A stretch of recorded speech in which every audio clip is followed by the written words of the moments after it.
it's your life, you know? Okay.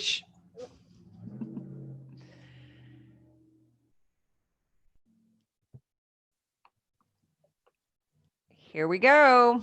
Hey guys, and welcome back to the More Than Mindset live show. My name is Guillory. I am your host. I'm an integrative life coach, and my guest today is Susy Porter, all the way from California. We're on like each side, right? And we are going to talk about retelling your stories, about rewriting your life, or actually you've used the term write your life, or IGHT.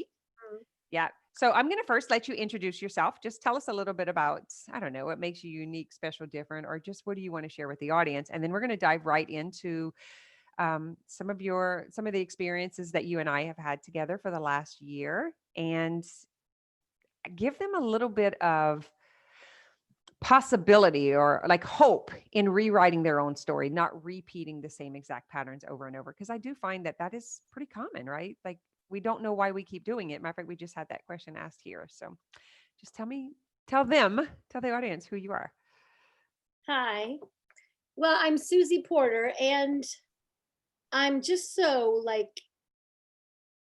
grateful just to be here. And I appreciate so much about this past year and now. And so before I discovered Kim and invested in life coaching, I wrote and produced my own one-woman show called Up Little Susy, and that changed my life. But that was just the very, very beginning. This past year, I was able to go deeper and to really discover the belief that had me reliving the same victim story over and over and over, that regardless of how many decades of self-help, religion, spirituality, you name it, I did it, I still wasn't seeing what I needed to see to change those patterns. So that's why I'm so super grateful and appreciative to be here, because the process of coaching, even though it took me a while because I was unconscious, when I finally had that breakthrough, it just changes everything. It's like a brand new start in life. And then it's the same story, but I see it totally different. Yeah, the perception of the story has changed, right? The seer of the experience has changed. The hero's journey, the victim's journey, exact same story. It's just a different way you look at it. So good. So take me back to what you just said. You were like, when you kind of wanted to touch on it, but you didn't touch on it. But I think it's super interesting for you to talk about what your path was when you said all of the work that I did, or like when we talk about the personal development, the spirituality, the things that you tried that you thought is what you needed to do to rewrite the story. So when you say that, could you kind of share a little bit of what that looked like? Okay, I'll try to condense it. So I grew up in the 60s and 70s. So that was, sex, drugs, rock and roll. That didn't work out very well. So I became a very, had a lot of fun, but, it didn't have inner peace. So I used to hop on the bus and go to the Pentecostal church. So I got saved, born again, went to a Bible college, and it was very, very devout, born again Christian. And then after about 10 years or so, I moved to Los Angeles, and my spiritual life just felt kind of dead. So I found myself, I met a person who just blew my mind, took me to a Marianne Williamson lecture. So then I read the 365 lessons in the Course in Miracles and meditated every day for like a year on those lessons. And that opened my mind.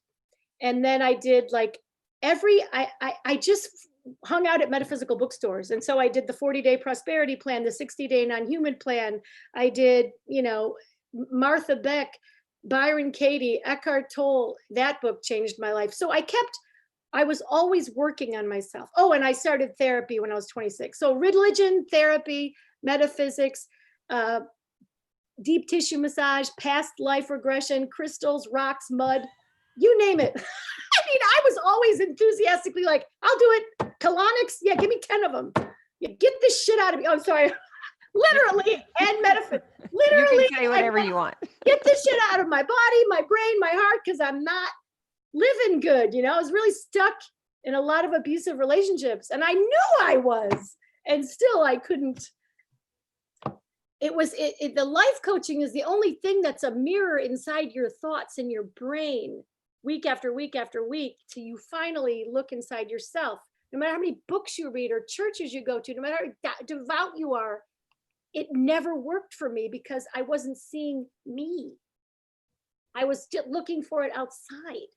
And I was in church one day out here in LA, a woo-woo church, and the minister said, God above, God within. And a huge light bulb went off, and I was like, oh my gosh, that's why I've never felt close to God. So I'm looking out there.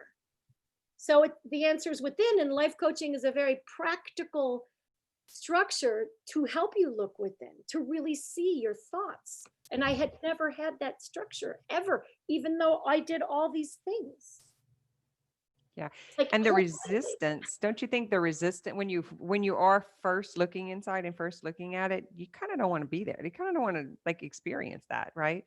It's like it's such a habit to go outside and solve a problem that we think is us, right? Like I'm always looking to mend or to fix, or it's like proving that we're not whole, proving that we need the glue to mend us, or that we need to go into the, like, if it's not going to work in this lifetime, let's go to the last one, and let's go to thousands of years ago, and let's just keep doing these past life and opening records and going beyond us. Don't you think that that is actually the distraction that the brain creates so that you don't come to the present? I think for me, I thought I knew it all. I thought I was really smart, which I am. That doesn't help. That doesn't help at all. I'm really smart. I'm not going to deny that, but that doesn't help. That almost is a hindrance. So I wanted to see what y'all saw. Like everybody in the coaching group could see. I couldn't see. I wanted to see, but I didn't realize. I didn't know. I didn't understand that I had. It's just like a seed grows and turns into this huge oak tree. By the time you're an oak tree, you're pretty solid. Yeah. I'm not going to say how old I am, but I've been around for a few decades. So my tree was solid, but I didn't realize that it was the seed that created, and that seed was a belief, I am a victim. So after a year of coaching and crying and screaming and resisting and a bunch of drama, I finally got it. And I all of a sudden said, who would I be? Who am I if I'm not a victim? And I felt like someone punched me in the stomach, and I cried, and I wrote a whole script about it. Like, I have no fucking idea who I am if I'm not. Like, I literally realized that that teeny tiny little belief that got implanted in my brain when I was a child grew roots and branches and created, like, if I was a building, that was the blueprint for the architecture for my entire life. And I had no idea. Consciously, I'm like, I even did a one-woman show. I'm not a victim. Yeah, I was, but I didn't know it. I literally, it's so weird to be in resistance and to not know. You literally don't know. Right. It took me a year to be ready to know, which kind of sucked. I wish I could have known from the day one, but it took as long as it took. And it wasn't like I wasn't working on it for all the years before I met you. So it was a strong belief for me, attached to decades of emotion. And I had all the evidence, and it was so stuck in me. So solid. Like the belief was so solid, right? The roots were so deeply ingrained, and you were invested because you don't really know who you are without it. So that keeps us locked into it, because we want to feel safe. We need to feel safe, and we for sure want to know we know. Yeah. So yeah, you keep I'm telling sure that story I'm over sure and over and those over. who are listening who can relate or saying, well, what made the difference? Like, what are you saying? What made the difference? How did you finally get it? Because I too have been doing 30 years of self-help, or reading 400 self-help books, or being slain at church, or being, hands-on. I mean, I'm right there with you, girl. I traveled and trained and did it. And ain't nobody do me like Jesus, baby. Woo! And I still love Jesus, for the record. Why wouldn't I? so it sounds like something happened in this year, at the end of this year, where you're now like, oh my God, I see it clear as day. It's like you suddenly have bird's eye view. What do you think it was that made the difference? To be honest, you want me to be real honest? I know all our pain comes from judgment and comparing. All But right. That sounds familiar. That's right, says Kim Guillory. I will give you credit. You say that. I was comparing myself to another person in the group who I adore and love. And I realized she gets it. Like she so gets it. Like she gets it. And Mm. I so don't get it. And I was pissed. Same exact teaching, same exact program. What is wrong with me? And I was freaking out and I was upset and mad and like I was desperate. I'm like, I got to get it. And so I went back and I watched some of our old coaching sessions and you were working with someone. And all of a sudden I saw so clearly what I didn't see, how it was her thoughts. She wasn't really nothing that she thought was true. And I'm like, I wanted to like shake her and I was shaking myself. And that's when I turned off the coach video and I went, oh my God, who would I be if I didn't believe, my story, if I didn't believe. So I have the same exact life story, same childhood trauma, but I can be the hero of the story. It was all perfect. Nothing went wrong like that. If you would have told me nothing went wrong 10 years ago, I would have punched you in the face and called you a bitch. I told you nothing went wrong a year ago and you kind of did that. Well, but then when you told me nothing went wrong, like months and months after the process, I was able to receive it. Yes. Because when you tell someone who's in pain, oh, nothing went wrong, ow, it feels very invalidating, almost like calling them a lie. You're a liar. You're a liar. You weren't really molested or beaten or whatever it was. Oh, yes, I was. And I need you to like, Yeah. the terrified brain is not receptive to coach talk. Right. I'm there, and you're welcome to speak on this for a little bit longer if there's like for someone who doesn't understand what you even mean by that, right? Because we call coach talk like the thought work or like just change your mind or like I call it like these pretty little memes that are slathered across everyone's Facebook page, like they totally are enlightened and they get it and they've got their metaphysical whatever degrees in their crystals or their whatever, and because that's kind of what you were representing, right? You're Well, saying like, I knew, I have my 30 years. I already know that. That's what you would say. I already know that. yeah. And, and even though I read so many books, so probably hundreds of books, and I understood them and I meditated them. I read A New Earth 3 times and I really got it. Yet it didn't, my traumatized brain, when you said, things like, trust me, trust the process, I didn't, and I couldn't. Even though I liked you and I trusted you as a person, you said the power is in the vulnerability, and that scared the living shit out of me. Because to be vulnerable means to be molested or to be hurt or to be used. To be vulnerable, are you kidding me? Yeah. So I would love to be Bambi in the forest, but Bambi got murdered. Okay. So, I mean, yes, our power is in our vulnerability, but if you've been victimized as a child, the thought to be vulnerable, that's like almost like being a masochist. Yeah. Do you think it was when you had the awareness and the understanding of how the defensive brain works, like that militant that we do, did that help you be able to like kind of drop the guard? Like, did you need the understanding of what was happening in the mind in order for you to even get curious? What do you mean? So I think awareness is the healer. Once we know better, we do better. Like it's so simple, right? We're not walking around with healer's wands. We're actually just holding the space for them to see something in a Well, different I do. I have a than healer. they weren't able to see. But I also believe like resistance is the poison. Resistance is what's creating the wound.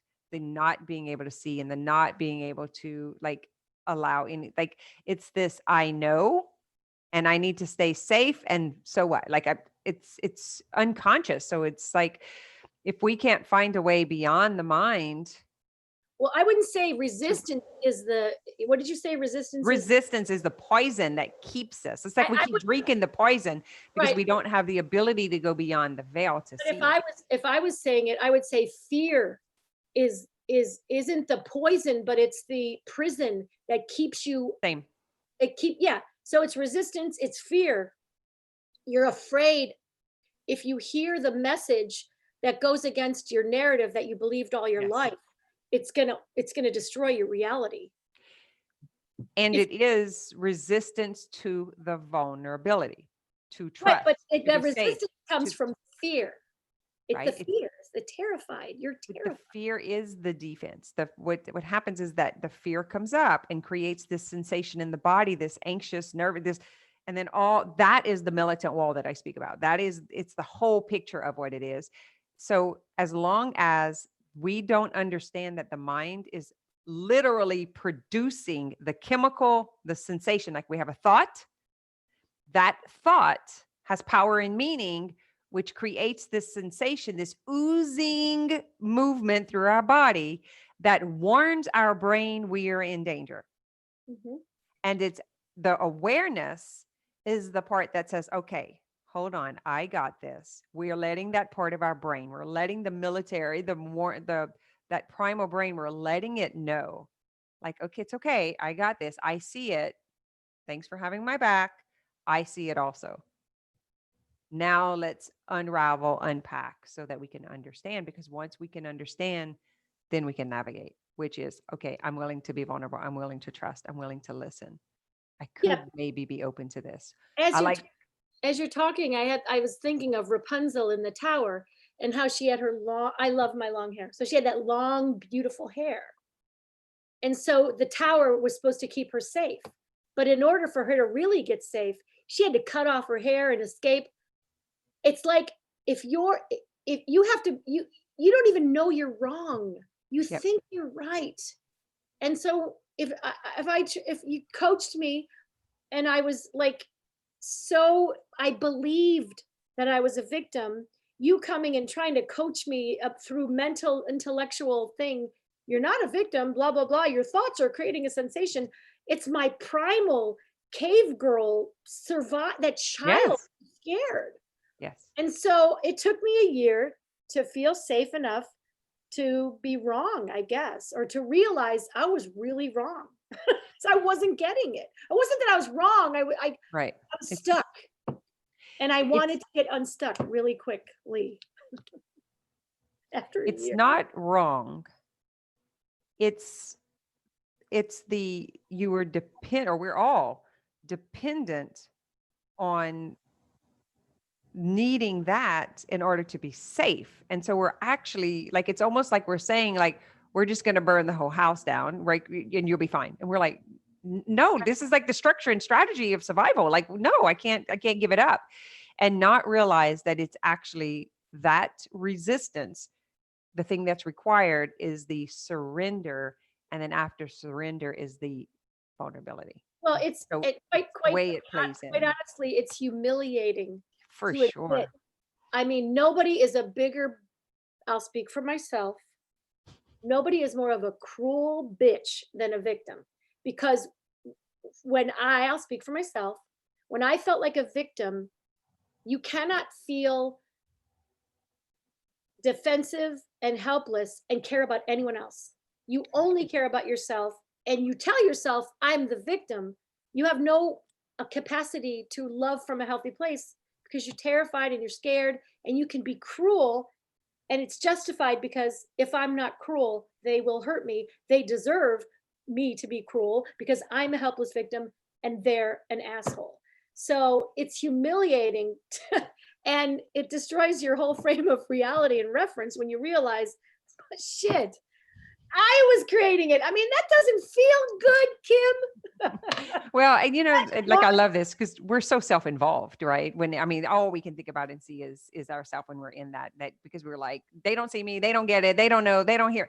All that 7-year-old, I like to say, is like this immature, we hate to use that word, but it's the immature child who is like stomping her feet and pushing Well, if people that away, child holding never, the door. if you were wounded, traumatized, whatever happened to you at whatever age, That's it. you don't like. I went to school for child development, and I know there are stages of development. If you don't develop, if you don't get your needs met when you're 7, you're going to stay stuck at that stage because you didn't get what you needed. So it's not wrong or bad. There's nothing to be ashamed of. We're human beings and we have needs. And my needs didn't get met. And so I was stuck there. And I'm not ashamed of that. I mean, that's being a human being. Yeah. Well, I it's like having the 7-year-old holding the doorknob, locked in the closet, in the shadow, in the darkness to stay safe, and not Yeah. realizing like, I can't trust what's on the other side. I can't open the door. I can't let the shadow be seen. I can't let them be That seen. And becomes how you see everything and everybody. everything. And it doesn't matter if you're beautiful, talented, smart, you will not let yourself be successful, because this is the painful part, because that belief will always sabotage your success, because victims don't succeed. Boom. Sucks. Really sucks. And people look at you and go, what do you mean? Like I would tell people I struggled with depression, and they would honestly laugh in my face because I'm a happy person on the outside. And I would go, no, I'm serious. And they get out of here. Like, it's funny, like everybody else saw me as like maybe a winner, but inside, victim. But I didn't know. It was so buried. Yeah. Deep. And I like to see, it's kind of like, I'll just compare this to entrepreneurship, is like there's stages of business. So in order to become the entrepreneur, you have to start as the amateur who has an idea, right? And they just start kind of like, hey, what do you think about this? What do you think about this? And they're like looking for the courage to keep going. And then they become the solopreneur, which is, and I mean the soulpreneur, then the solopreneur, then the entrepreneur. And so it's a stage. And I see awareness of the victim mentality is that first stage of awakenment, enlightenment, becoming, seeing. We have to first recognize that we have been a victim of the world in order to move through the process of transformation. And so I don't see victim lose, as like the loser position that you're saying. It's kind of like narcissist has a bad word, a bad rap, right? But we're all narcissists. It just takes a codependent to dance with the narcissist. Like it takes both, but we're all narcissists. We're all worried about ourselves, which some are out of balance with that, right? But it gets a bad rap because someone has labeled it, entitled it. Same thing with victim. I think, what if we didn't label entitle victim as a bad thing, that we actually just saw it as a stage, the same way we see this amateur part. Like you can still make a shit ton of money as an amateur in coaching, or as an entrepreneur or amateur, the first stages. And so you can still make a whole lot of progress, even in the victim mode, if you're willing to do the work to bring the awareness, because awareness is the healer. Mhm. Awareness is what changes the perception. Once the perception is changed, the story is changed. Wouldn't you agree? Does your story still look the same? No, I wish I had, I love words and I love to talk, but I can't really find the perfect word to describe how the transformation happened, and my life will never be the same. Like, I don't know how to explain that other than to say, I felt like this, I had this awareness, now I feel like this. Yeah. Like I'm a different person from one, like it took a year, but it took like an hour. Like it took just however long. Yeah. I mean, it was like, oh my God, like I was in the dark, someone turned the light on, now I can see. And I see everything's fine. It's not scary. There's no monster in the closet. So I want to figure out how to articulate that, because it's pretty amazing and I want to communicate it. But all I can say is, now I know what I didn't know that I didn't know. I didn't know. Now I know. It's so crazy. That's the part. It's like we're holding the doorknob. We're in the closet, right? And we're like, somebody help me. No, you can't help me. You can't help me. It's like, that's the dissonance. But my moment, I think I don't know if I've said it on the show, but I know I've said it to you guys, is when I felt like I had made it across the stream. Like it was kind of rocky, and sometimes it was deep. And when I got to the other side and I put my foot on the bank, I looked over my right shoulder, like the sun just lit. Everything was just like bright. And I was like, all I know is I'm never going back. Don't know what happened. Don't know what I see now. The other way I described it, after the deep, dark depression and trauma and stuff, it was almost like I had been living in this huge trash can with a lid on it. And then the lid was lifted. Like, it was like that. And so it can happen in a moment, but we have to be aware that we are being the victim of life. We believe life has happened to us. We believe life has wronged us. We believe people are at blame. And as long as we're staying that, we say blame is lame.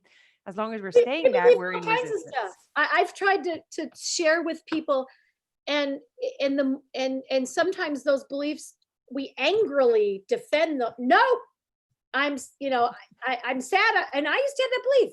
I'm sad. I'm always going to be sad. My brain got screwed up. My brain's screwed up. I can't ever be happy. And like, when you believe that, you're never going to be happy. And people also argue for their sadness. No, I am. My whole family's had depression. And they get angry when you try to say, you don't, I have to, and it's like, wow, okay. Like Right. you never once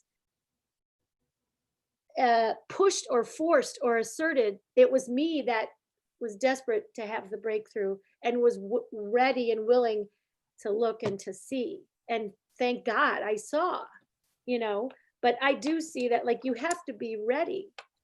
I mean, that way, I guess everything had to happen. I had to do all those decades of all that stuff.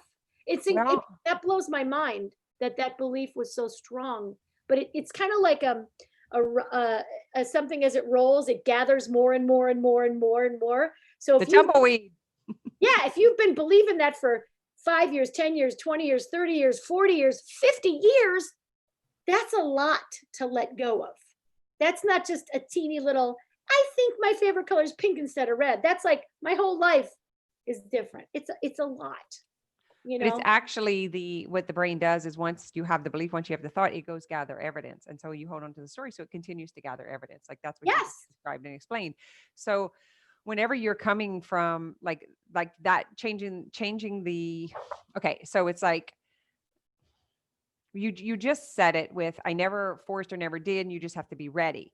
I want to come back on that and say, I think you have to feel safe. Yeah. And if you feel safe, then you can relax the nervous system. And when you can relax the nervous system, you can activate the parasympathetic nervous system. And when that happens, then you can open to be able to receive. Until then, that fight, flight, freeze, freak is like this closed coconut that you cannot get in, because that wall it's there for protection and safety. And your brain's job is to keep you alive.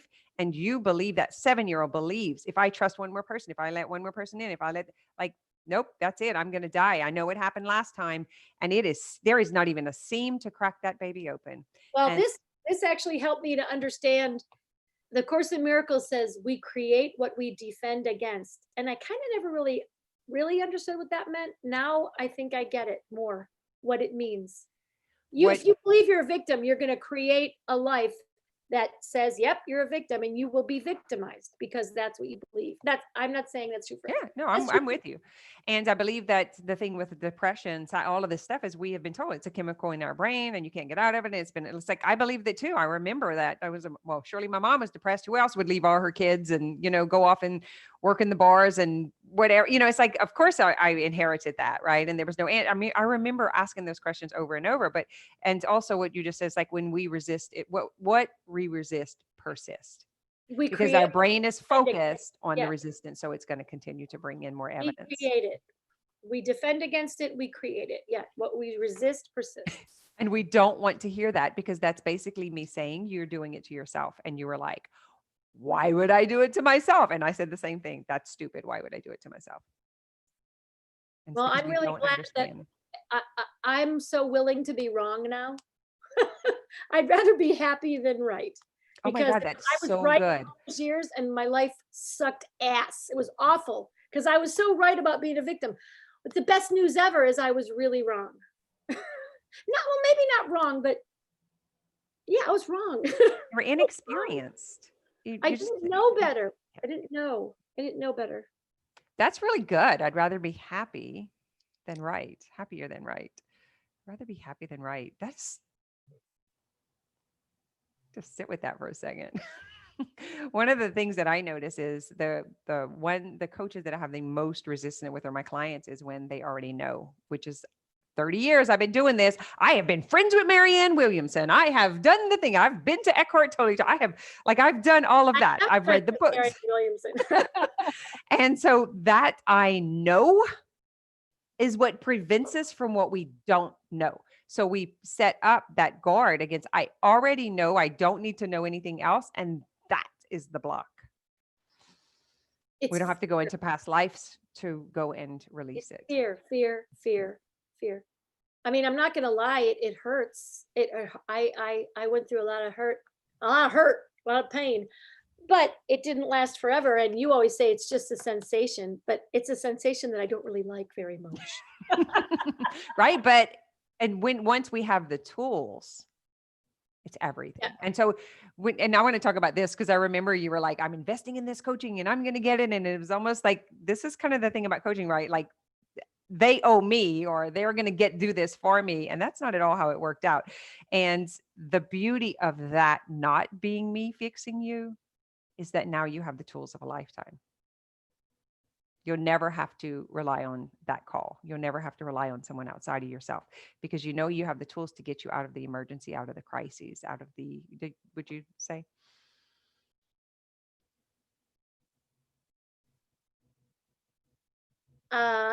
Yes, I absolutely have the tools, but I still do like to call you. but but it's the I have to have, like she has to do it for me rather than I can do it for No, myself. She can support me listen, compared to she can fix me.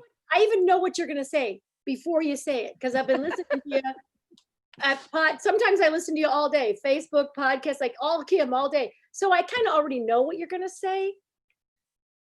But I feel like I'm like a toddler. Like I can walk, but I still, I'm going to fall down. So I definitely, absolutely have the tools, but I still like to call you.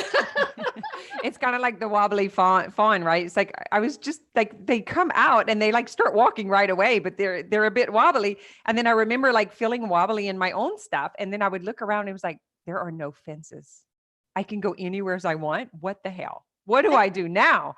Yeah, I'm new. So I've had tons of success. I'm 100% on board. I absolutely believe, I absolutely know, but it's a little new. So, that's why I'm always with the coach community and I have to have coachy people around me because I don't want to live in fear and negativity and pessimism. And I just don't, I want to stay aware and always have that supported.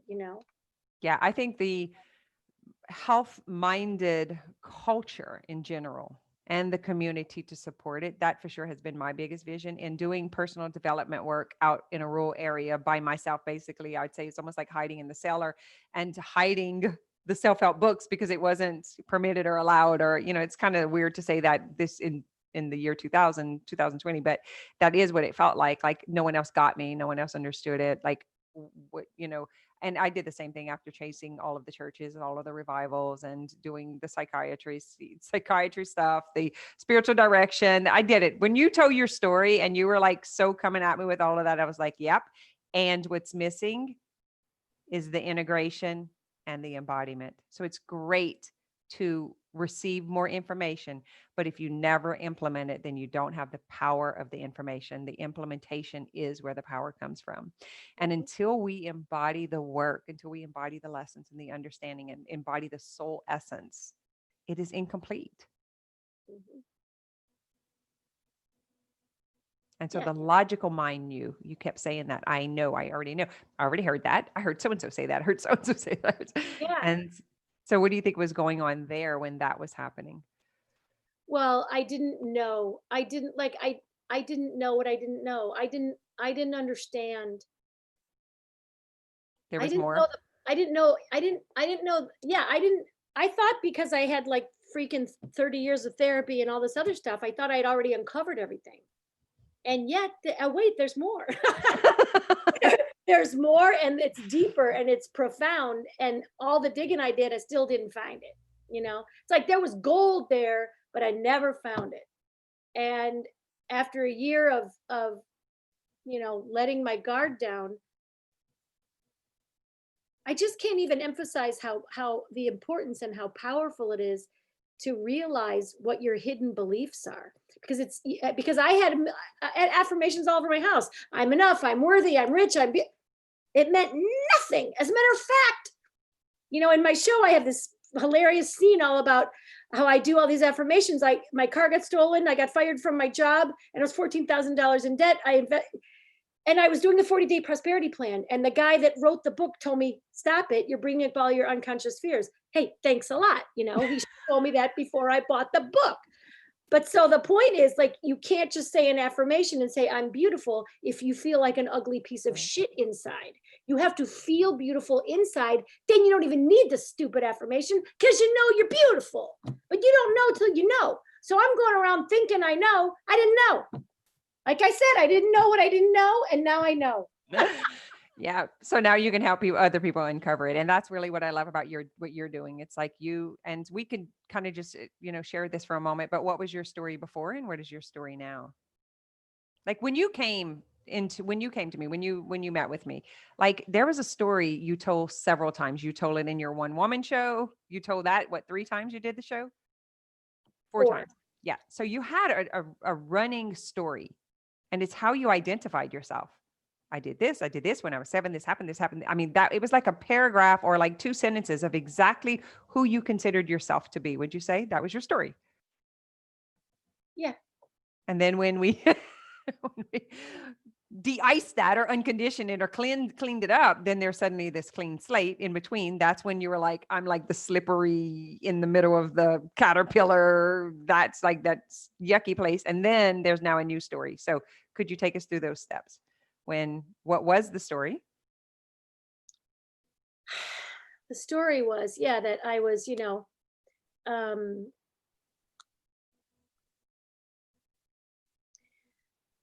you not even want to like even go there anymore? no, I can go there. It's No, but just it's so interesting. I don't know the best way to say it. I have no shame at all. Nothing's a secret.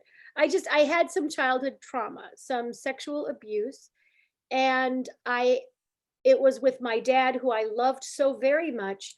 And so I believed that my heart was broken, my brain was wrecked, and that I had like a lot of drama in my love life and in my marriage, which I caused. You're welcome.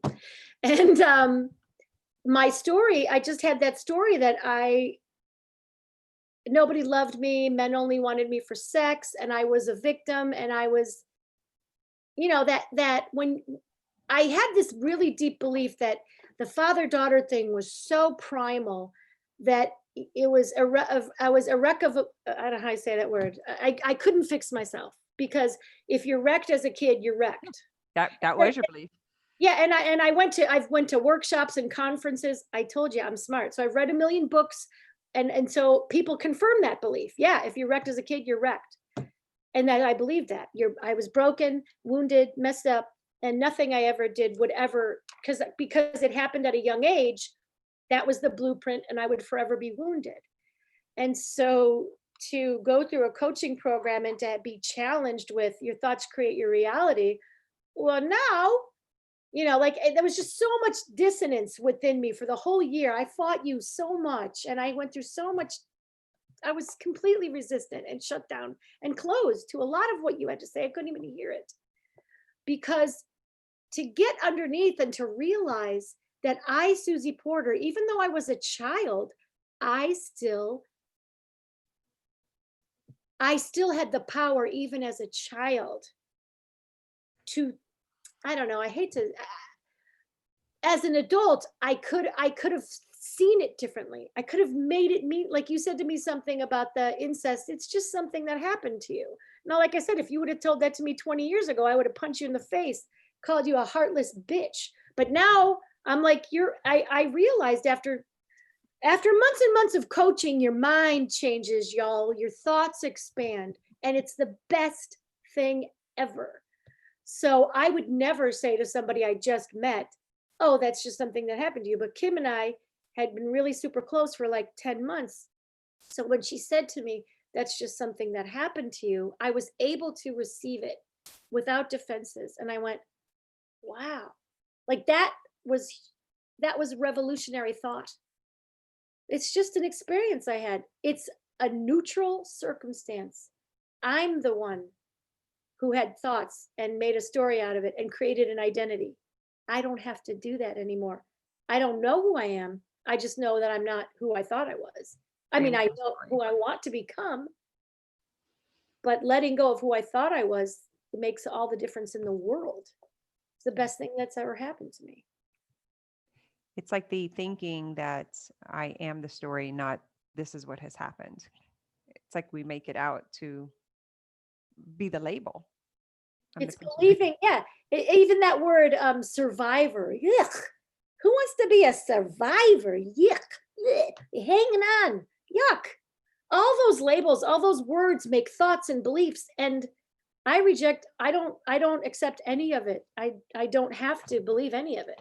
I And I don't. want to bring this particular point back just because of whoever's listening to make sure that we do say this. It was not a like it was not, it sounds like there was no, like the progression was just like, oh, there was this new awareness, but it wasn't. There's an actual process. The integrative process was being able to go into the unconsciousness of the story and to be able to compassionately hold the space for the 7-year-old.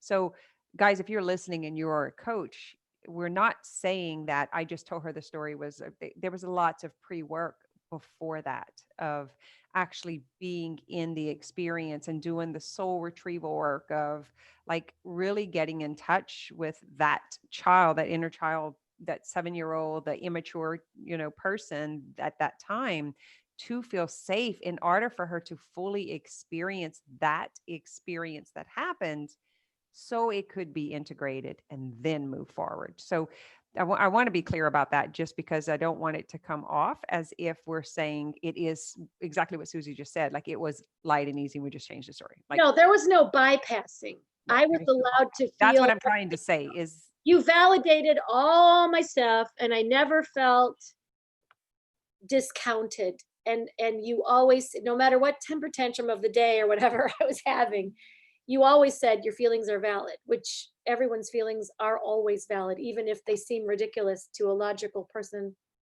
How can a feeling not be valid? yeah. So yeah, that was always, I always felt safe in that regard. It's the so the part of ourself, the younger child, or at whatever age, the part of ourself that did not process the emotions and fully integrate the experience, that's those triggers. That's where the triggers are coming from. But having the awareness of that before going into it, that's what I want to say, because I think you hit the word. What I was trying to avoid is people thinking that we bypass something. We did not bypass something. We actually integrated, which is why we call ourselves integrative life coaches. Mentally, emotionally, physically, and spiritually, we actually integrated the process to receive the wholeness, to bring the pieces back together so that we can have that seamless whole And being. that's why it's going to be different for every single person. If Right. there's 10 people in the group, there's 10 different ways it's going to takes as long as it takes. Yeah. Yeah. And so that was the story. And then right in the middle, I don't know who I am yet. That was a whole nother kind of traumatic event, right? Because I remember experiencing it for myself too. And then if I'm not the story, then what? And you kind of went on you're in LA out at the beach, hanging out, trying to figure it out, right? You kind of like by this time you had the tools to process that. And it took you a while being in that transition, would you say? I'm still in it. I mean, it's not as scary, but yeah, I mean, yeah. So the I good mean, news is you're deciding. well, yeah. Yeah. I mean, once you're out of the cocoon, who would want to go back to that slimy, dark, who would want to be a fat caterpillar? Or locked in the closet with the door shut. I'm like shameless. You can have it all. You can have all my stories. I have nothing left to Yeah, hide, that's because right. exactly like you said, happy is better than right. Oh, yeah, yeah. And shameless. I got to say, just to say, if anybody has a shame story that they can't express, I would like to say for the record that I started writing my story 30 years ago, literally couldn't write. I could not put the pen, I couldn't. So then, like 25 years, I kept going to writing classes, and eventually I started slowly writing, not able to speak it because it was too embarrassing. So it took me 30 years of gradually, I had a writing coach who was kind of like you, who held the space. It was very safe community of people, all of us vulnerable. So the process of getting up on stage and telling my story, that took 30 years. I didn't just say, hey, guess what? My shame story is, oh no. Yeah, it's That took a beautiful. long time.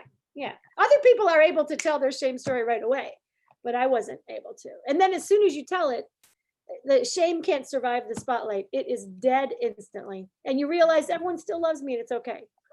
That's right. That's right. It's because that emotional trigger, that emotional signature has integrated, like it's done its thing. So it's no longer this active bomb, right?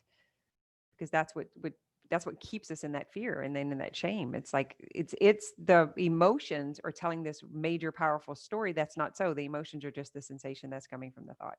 But we give the credit to the emotions. The emotion, how many times have we said this? Like, emotions are driving the car again. You're going to have to take the keys away. I think of all the emotions I felt, and I felt a lot of rotten, terrible, awful, no good emotions, a lot. I think even worse than depression is shame. I think shame is the I agree. worst thing. I agree. I agree. And to It's be been, free of it is the best thing. To yeah, kick shame's ass in public feels good. feels good. Write about it, sing about it, talk about it, put it on stage, go on talk shows. Shame, it cannot stand the spotlight. It's the best thing because it's the worst thing. And when you can get free of that, when you're not ashamed anymore, you can do anything, right? Who cares? I failed. I made a mistake. I don't care. So what? And right, what's And next? I'm okay. Yeah, what's next? Yeah. So, which I'm going to just kind of end with this is exactly what you're doing now, is helping people rewrite their story, because through your own process and through your own experience, not just knowing, like not just owning it now, but truly having a process, having created a process through all of this that you can now help someone else without going through the whole 30 years. And so I just want to talk a little bit about, for those who don't have the ability to tell the story that are listening, that is the audience that I've created all this for, by the way, is the person who's sitting there who they'll never tell what really happened because they don't want their kids to know, or because they don't want their church to know, or they don't want their parent to know. Is that by us sharing our story, it can help them feel the emotions that we've experienced. So it gives them permission to validate their own experience, and they know they're not alone. That's the worst thing. That's as bad as shame. Is not only am I ashamed, but I am alone. I am now disconnected from everyone else, which makes the shame that much Yeah, worse. but and also I think it's important to note that you don't have to tell your story to your kids or your church, but telling it to yourself is what matters. That's right. That's You right. don't have to share it with anyone ever. It's ever. You never have to. It's just yours. I mean, I personally am grateful. I'm happy I did share it with strangers in a theater, but that was my decision. I think if you're afraid to tell your story, just getting it out and being able to look at it in a safe place where you can see every step of the way what happened and how that shaped and formed you, and you can be free of the painful narrative. Do that for yourself. Whether you share it or not is that's another thing. Yeah. And by that, I do believe it's the even telling it to themselves feels like that. Like, I think that's where that Yeah, fear is, that yeah, if yeah. I own it, if I recognize it, like there is a thought that, like, kind of like calling out something in the marriage, well, that means you'll have to get a divorce. No, it doesn't. It means it's just, that's the perception, that's the mindset of what the brain is saying to keep you stuck in it. Like, I 100% with you. If even if there were an affair involved, or like whatever the reason, the shame is behind it, all of the human things, I don't think we have permission to be human. Well, your That story was is in you. Like what Brene Brown said, if you don't own your story will own you. And what on you. Jesus said, if you don't get it out, it's going to eat you. Your story is there. Whether you decide to face it is up to you, but it is affecting your life every minute of every Every day. minute, every If minute. you don't take charge of what that story means to you, it will run your life. And if you're not happy with your results, it's because you're believing something from your story. And who can rewrite your story? You and only you. And if you don't do it, no one will do it for you. But yeah, you have to want to. But I think what you said before, you have to feel safe. Like, how can, like, the only way that you would feel afraid to look inside your own story, I mean, it's much more dangerous to not look because it's controlling you anyway. It's controlling. That's it. So you're safe when you look inside. The more you look inside, the safer you get, because the stuff that's hurting you, you can uncover it and rewrite it, shift your perception, be healed, deal with it. Can you Face share when you said, if you don't, it's controlling you and it's like dictating? Can you give an example of that? Well, Just like, oh my God, my whole life. I went to the American Academy of Dramatic Arts, sabotaged my success there. I had friendships with the women in the PTA, sabotage. what does I that look like? That looks like um putting other people on a pedestal and then doing something stupid to like wreck the friendship. And then that confirms your belief that you're a victim. You're not, like, if you feel unworthy, you literally won't let yourself succeed. So I didn't let myself succeed in relationships, in, I just like my anger and my fear. There's a great book I read called The Undervalued Self by Elaine Aron, and she talks Mhm. about that emotional schemas, and that if something joyful or great comes into your life, your brain's freaked out because it doesn't care if it's good or bad. You'll wreck it because your brain wants to keep you, like you always say, safe and comfortable. So whether it was something awful or something beautiful, my brain always, my belief always kept its status quo. So it wouldn't let me win a Tony or be brilliant, or because that was scary. I had to stay safe and stay a victim and stay in my role to be safe and comfortable. That's so, it's a life stealer. If you have big dreams and you want to be on Broadway or something and you feel like unworthy and a victim, you ain't getting to Broadway. You're going to stay wherever you are, which is not Broadway.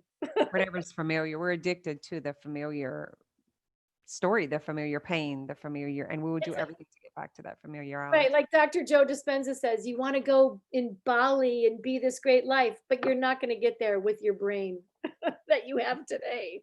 We just keep recreating the same exact thing. Yeah. Did you Yep. feel that? I'll ask you this personally, but did you feel that that come up when you're saying like you had these great relationships and you do, and then you would sabotage? Did you feel that happen with the work we were doing together? Did you Yes, feel that come I up? totally did. I felt, why did I invest in this and now I'm wrecking it? I totally did. I felt shame. I felt bad. I felt not good. Yeah. Was it surprising to you that someone didn't take it personal and stayed with you anyway? I think I knew you would from the very beginning, or else I Oh, wouldn't have interesting. invested in you. You're Interesting. you're a very sturdy container, and I knew that about you because of your life story, and I wouldn't have signed up with you if you weren't that. Maybe intuitively knew I needed that, and I apologize for all the abuse I gave you, and I appreciate you not giving up on me, but I kind of knew you wouldn't. Yeah. Yeah, so that's interesting. So there kind of was this already safety in when you say you already felt the steady container. So you allowed to rock the container. Were you surprised that it stayed standing? No, I kind of was of two minds. Like, I always knew that you wouldn't take it personally because even I didn't take. Even I knew it was bullshit. Even when I was spewing it, I knew. Like, I would even send you these long, angry emails, and I would go, "Don't take any of this personally." But I feel this way. But I know, like, even as I was going through it, I knew it was. I had to get it out. But it, you know what I'm saying? I said, "Don't take this personally." Yeah, and you better but you're not even reading it. You're not even responding. There's so Right. much going on in there. Beautiful work. Beautiful work. So I love just sharing the where you were, where you are now. The you know what I feel most with you? I feel like you're so appreciative that you actually have a like you've got your life, you've got some um you're like it's just like the like opportunity to change the end of the story, that when you came in you're like, I don't have much time left. If I don't get this, I'm not getting, like, this is the end of the story, compared to now you're just like wide open. I have no idea, I'm just going to explore and see. That's is why I wanted to bring you on, is to let others know who really think they're, it's like been 50 years, 58 years, oh my god, it's getting this is it, if I don't get it now it's never going to get. They're actually saying that because it's Oh. scarcity of time, scarcity of everything. Nothing more beautiful than a wise, gorgeous old lady. I mean, because yes, young women might be have less wrinkles or whatever, be more sexy, but they do not have the perspective that an older woman has, especially a mother, someone who's lived through. I've lived through so much, and yeah, I used to see it because I live in LA, maybe as a detriment, but now I see it as such a benefit. It's so much worth in life experience that you can't. There's no shortcut to. You've either been alive for 50 years or you haven't. You can't fake that. I'm not saying that young people can't be brilliant, but I value where I am now. And I don't, and yeah. Nice. That's a beautiful place to be. I value where I am now instead of I'm the victim of where I am now. Oh God, if you would have Value told where I'm at me in now. 2014 when I was in that tent, I was allergic to my house, so I had to live in a tent in the backyard. And just suicidal, like every day, I could barely stand being alive. If you would have told me then that I would feel like I feel today now, I couldn't even conceive of, from being totally powerless to feeling empowered. It's I feel like I have a new life, you know. Would you say that we can't take ourselves there because our brain has never experienced what it is you're experiencing that you can't even put a word to, and that's why we don't like I find we can't go where we've never been because our brain has no idea how to get us there. But if somebody can take us through the experience and create that like imprint that emotion of being there and then being able to experience it personally, like you have experienced it, now you have a word for it. Now you have an understanding of it. And as the coach, the person trying to take you there, and your brain is like, I don't even know what the hell you're talking about. Like you can't even, exactly what you just said. I couldn't even have envisioned it until I went through it, which is what makes this program so hard to sell copy for, because I'm like, it's an experiential process. Yeah. But when you experience it, you get it. Right. Yeah. There's just a lot of fighting up until that point. Beautiful work. So I'm going to put Susy's contact information if anyone wants to rewrite, or as she said, RIGHT, write your story. I like that. And want some help, like reach out to her. We're just going to put an email and just where to find you at. But you're also on social media. They can find you on Facebook. In the More Than Mindset group, all of my clients and coaches are there. Anyone who's doing this work, you can find in the More Than Mindset group. And that's it. I'm going to cut this off and I'm going to stay a few minutes if anyone in the live audience has questions, but I'm going to take it off of YouTube live. Thank you guys for joining.